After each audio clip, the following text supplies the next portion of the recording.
Iyo tuvuze ijuru, umuntu wese aba yifuza kurijyamo.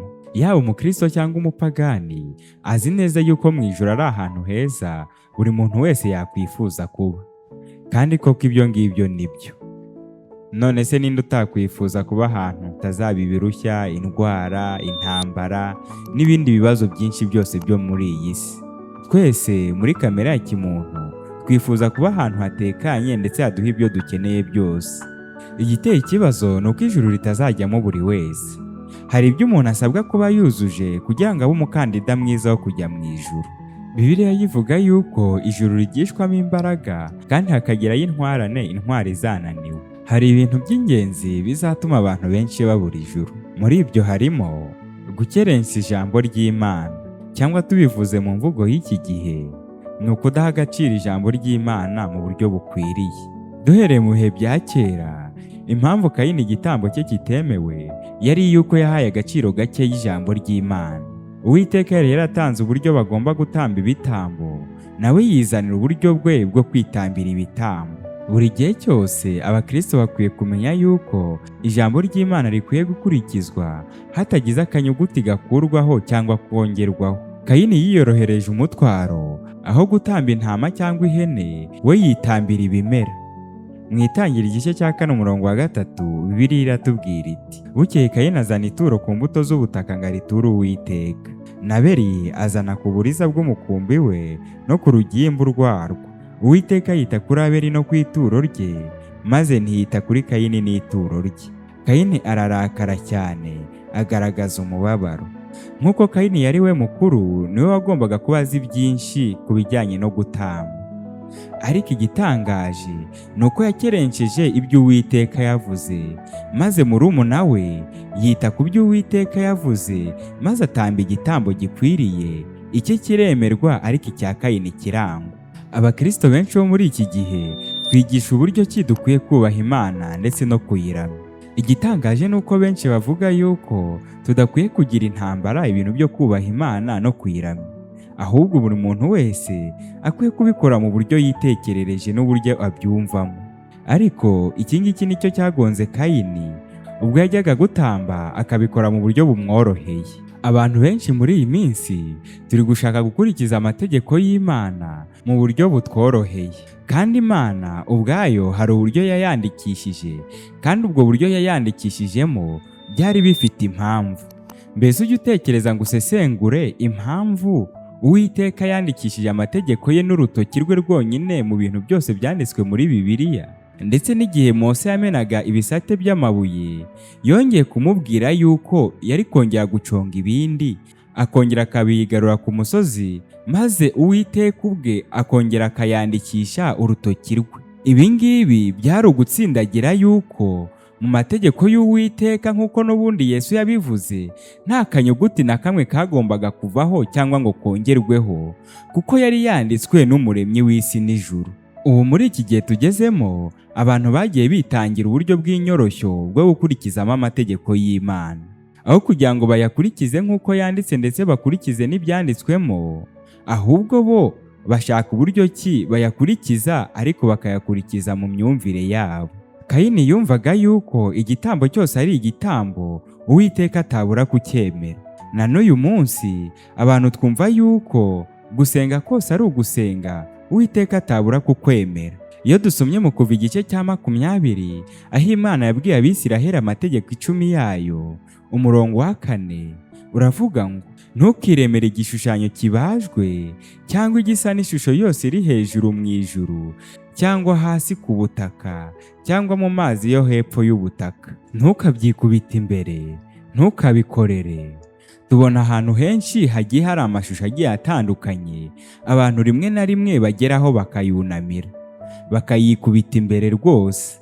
Ariko si itegeko ry'Uwiteka hano ntiryumvikana, aho yagize ati ntukiremere igishushanyo kibajwe cyangwa igisa n'ishusho yose iri hejuru mu ijuru cyangwa hasi ku butaka cyangwa mu mazi yo hepfo y'ubutaka. Rimwe na rimwe abantu bashaka koroshya iby'imisengere bagaragaza yuko kugaragaza amashusho ya bamwe bo mu ijuru nka Yesu, Bikira Mariya n'abandi ngo ari byo byadufasha gusenga neza.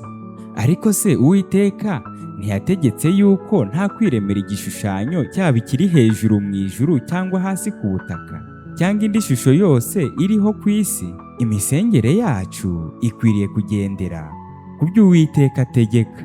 Bitabaye ibyo, rimwe na rimwe ibitambo byacu bizaba nk'ibya Kayini, maze Uwiteka ntabyishimire.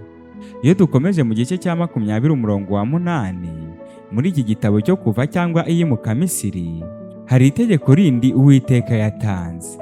Mbese wowe irino tegeko uritekerezaho iki? Rigira riti, wibuke kweza umunsi w'isabato, mu minsi 6 ujye ukora, abe ariyo ukoreramo imirimo yawe yose, ariko uwa 7 niwo sabato y'Uwiteka Imana yawe.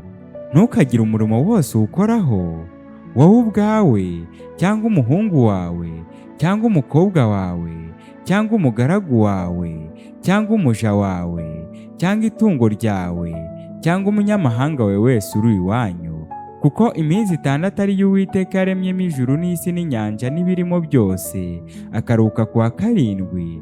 Nicyo cyatumye Uwiteka aha umugisha umunsi w'isabato akaweza. Mbese wowe iri tegeko ni ubwa mbere uryumvishe? Nimba se atari ubwa mbere, wowe urikurikiza kangahe ku ijana?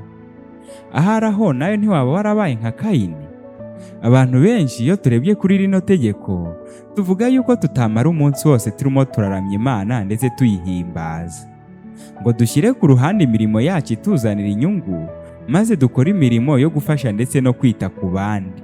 Abenshi mu bafite ubumenyi mu bijyanye na teolojiya, abapasiteri, abapadiri ndetse n'abandi, bavuga yuko atari ngombwa yuko umuntu amara umunsi wose atarimo arakora imirimo imuzanira inyungu, ahubwo yagasenzeho gakeya maze ubundi akajya mu mirimo ye n'ubundi isanzwe.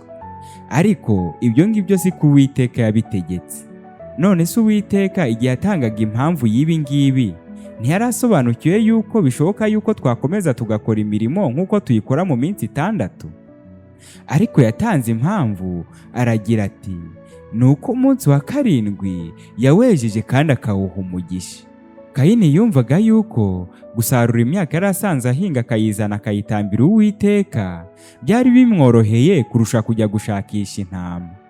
Yatekerezaga yuko igitambo cyose ari igitambo gipfa kuba gikongowe, nubwo kitaba gikurikije amabwiriza 100%. Natwe inshuro nyinshi uzumva bamwe mu babwirizabutumwa bakubwira yuko gusenga kose wasenga umunsi uwo ari wo wose. Ariko se Uwiteka agiye kuvuga yuko umunsi wa 7 yawejeje akawuha umugisha, mbese yari yibeshye?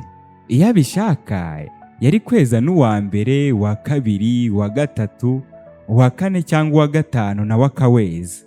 Ariko yatoranyijemo umwe, aba ari wo yeza, kugira ngo abantu bajye bakora mu minsi 6, maze umwe wa 7 basabane n'Uwiteka Umuremyi wabo. Igitangaje kuri iri tegeko ni uko abanyamadini bose bemera isabato. Ariko se wowe uruhuka gute isabato? Mbese aho ntiwaba warabaye nka Kayini, nawe ukoroshya uburyo ki Uwiteka yavuze tugomba kuruhuka isabato? Ahari aho nawe ku isabato ushobora kuba ari umunsi mwiza wo kwikorera imirimo yawe yose wishakiye. Ariko icyo Uwiteka dutegeka kuri uyu munsi ni ukuruhuka, ndetse tukaruhuka tumuramya tunamuhimbaza. Aya ni amwe mu mategeko make nari nkomojeho mu bijyanye no kwita no kudakerensa ijambo ry'Imana. Icyo Imana yandikishije muri Bibiliya cyose cyabayeho kugira ngo kiduhugure, maze kitwereke inzira nziza izatuma tugera mu ijuru. Ikindi kintu cya kabiri kizatuma abantu batajya mu ijuru ni ugukerensa igitambo cya Yesu Kristo. Abantu benshi ntibizera yuko ibyanditswe muri Bibiliya ko ari byo. N'ababyizera bamwe bagira gushidikanya. Bamwe bibaza kuntu amaraso ya Yesu Kristo ashobora kudukiza ibyaha. Ariko ibyo ngibyo ni ukuri koko yuko amaraso ya Yesu Kristo ashobora kudukiza ibyaha. Umunyabyaha wese utazemera yuko amaraso ya Yesu Kristo ashobora kumukiza ibyaha, ndetse ngo abyizere, ndetse ngo amwegere amusange maze amukize ibyo byaha, uwo nguwo nta juru ategereje. Pawulo we yarabihamije mu Rwambere rw'Abakorinto igice cya mbere umurongo wa 18, aho yagize ati, ijambo ry'umusaraba ku barimbuka ni ubupfu, ariko kuri twebwe abakizwa ni imbaraga z'Imana. Ku musaraba niho twaherewe agakiza, ndetse dusinyira urwo rwandiko rwo kuba abatahajuru. Twari ibicibwa, ariko amaraso ya Yesu Kristo yongera kutugira abana mu rugo. None uyu munsi araduha isezerano agira ati, naho ibyaha byanyu byatukura tukutuku, ndabyeza bise na shelegi. Mbese nawe witeguye kumva ijambo rye ndetse ukaryizera kandi ukanarikurikiza? Ngusabiye nanjye nisabira kwegera umwami utanga ijuru, maze akagushyira ku rutonde rw'abatahajuru, maze ubwo azaza tukazibanira. Ni mu izina